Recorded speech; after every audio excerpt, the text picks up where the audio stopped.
উচ্ছে, কুমড়ো, টমেটো, পেঁয়াজ এগুলো দিয়ে একটা চচ্চড়ি করব। কড়াইতে তেল গরম করতে দিয়েছি।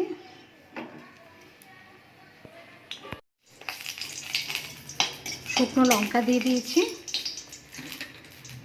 এবার হচ্ছে পেঁয়াজটা দিয়ে দেব।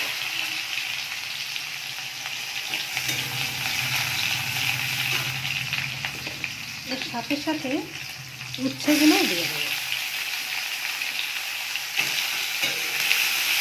একটু ভাজা ভাজা করে নেব।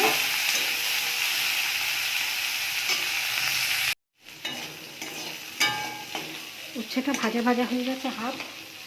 এবার কুমড়োটা দিয়ে দেব।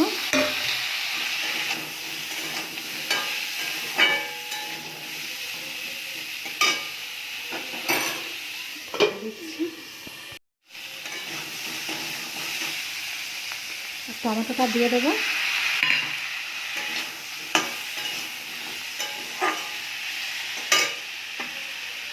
এখানে নুন, হলুদ, লঙ্কা, জিরে, ধনে সব মশলাই দিয়ে দিচ্ছি।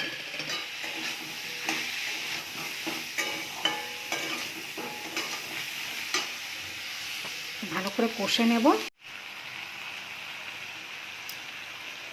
উচ্ছে, কুমড়ো, টমেটো, পেঁয়াজ দিয়ে চচ্চড়ি হয়ে গেছে।